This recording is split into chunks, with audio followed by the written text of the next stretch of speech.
받을 준비가 필요합니다. 믿음은 언제나 현재형이어야 합니다. 그래야 언제든지 하나님의 은혜를 받아 누릴 수 있습니다. 예수 그리스도 그 이름의 능력을 체험할 수도 있고 치유를 경험할 수 있습니다. 예수님의 제자들을 보면 어느 때는 많은 귀신을 쫓아내며 많은 병자들을 고치는 능력을 행사했는데도 어느 때는 귀신을 쫓아내지 못해서 사람들에게 수치를 당하고 예수님으로부터 책망을 당한 것을 보게 됩니다. 제자들의 이 모습은 우리 자신을 향한 기도와 선포에 대한 응답 체험에도 그대로 적용될 것입니다. 어느 때는 곧바로 응답을 받아서 즉각적으로는 아니더라도 빠르게 문제가 해결되고 치유되는 것을 보는데, 또 어느 때는 기도해도 선포해도 아무 변화가 없어 답답한 경우가 있습니다. 그러면 이것이 무슨 차이일까요? 이것은 예수 그리스도 그 이름의 권능의 차이가 아닙니다. 하나님의 은혜의 차이가 아닙니다. 주 예수 그리스도 우리 하나님께 문제가 있는 것이 아니라 예수 그리스도 그 이름의 권세를 사용하는 우리 하나님의 은혜를 받을 우리의 문제입니다.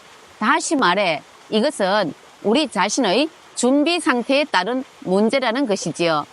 예수님께서 더러운 귀신을 쫓아내고 모든 병과 모든 약한 것을 고치는 권능을 부어주시며 불식 짝을 지어 내보내실 때 12제자들은 예수님으로부터 권능을 받고 그 명령에 믿음으로 순종했고 복음 전파의 사명감으로 충만해 있었습니다. 70인 전도대로 파송될 때에도 마찬가지였습니다.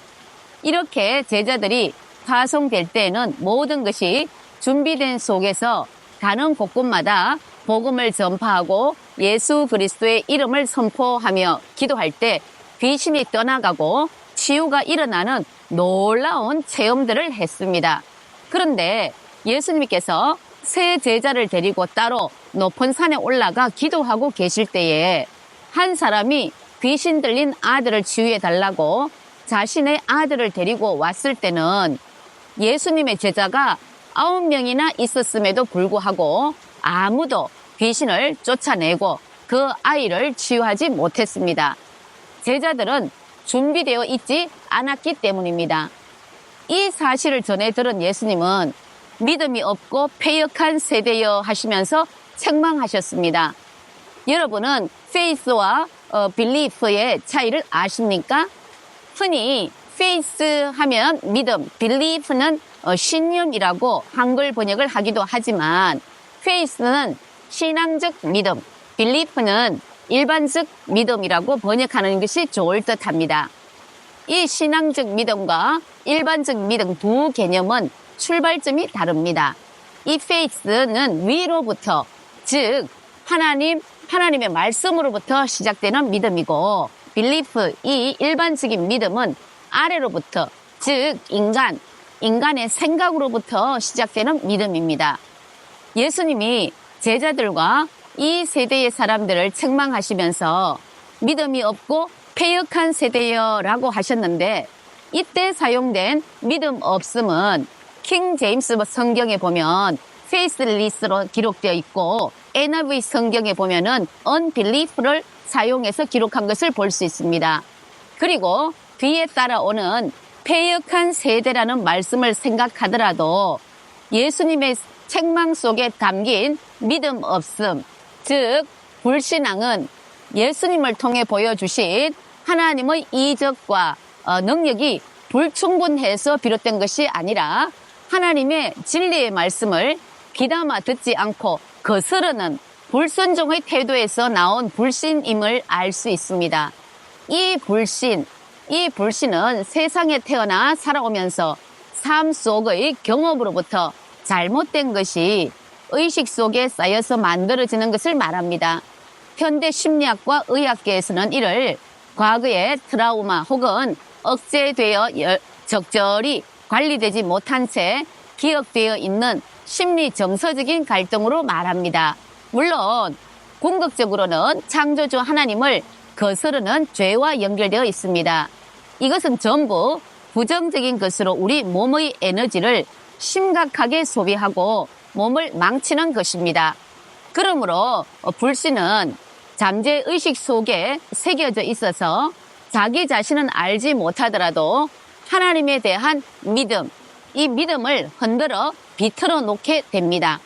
그러므로 우리가 진리를 거부하며 불순종하며 살다가 어느 순간 예수 그리스도의 이름만 선포하고 기도한다고 능력이 나타나고 치유가 일어나는 것이 아니라는 말입니다. 왜냐하면 우리 안에 내재된 불신이 하나님의 말씀을 온전히 받아들이지 못하기 때문입니다. 믿음은 언제나 현재형이어야 합니다. 그러기 위해서는 먼저 우리 의식 안에 있는 불신부터 해결해야 합니다. 좋은 밭에 하나님의 말씀이 떨어질 때 풍성하고 많은 열매를 수확할 수 있듯이 마음밭이 준비되었을 때에 그때에 믿어지는 성령의 역사가 일어납니다. 예수 그리스도 그 이름의 권능이 나타나고 치유와 회복이 일어납니다. 예수님은 자신들의 실패의 이유를 묻는 제자들에게 기도 외에 다른 것으로는 이런 종류가 나갈 수 없다고 하셨습니다. 그리고 마태복음 7장 21절의 그 다른 사본에는 기도와 금식이 아니면 이런 유가 나가지 않는다라고 되어 있습니다. 기도와 금식은 전인적으로 우리를 거룩하게 합니다. 내재된 불신을 제거하고 믿음을 키워줍니다. 특히 금식 기도는 영적으로 하나님을 향하여 회개나 자신의 간절함을 나타내는 표현이지만 의학적으로 볼 때의 금식은 오염과 병을 일으키는 미생물을 몸에서 제거하고 의식에 축적된 심리, 정서적, 부정적인 것들을 제거해 줍니다. 그러므로 두려움과 불안을 줄여주는 효과도 있습니다. 이러한 상태 속에 하나님의 약속의 말씀을 붙잡고 기도할 때 성령의 역사를 경험하게 됩니다. 불신은 사라지고 예수 그리스도와 온전히 연합하며 그 이름의 권능을 체험하게 됩니다. 구원의 역사, 치유의 역사를 경험하게 됩니다. 그러므로 치유가 어려운 난치병이나 해결받지 못하고 있는 문제의 해결을 원한다면 금식하며 기도해 보시기 바랍니다. 그리고 늘 기도하면서 하나님의 은혜의 응답 통로인 믿음을 잘 준비하고 있으시기 바랍니다.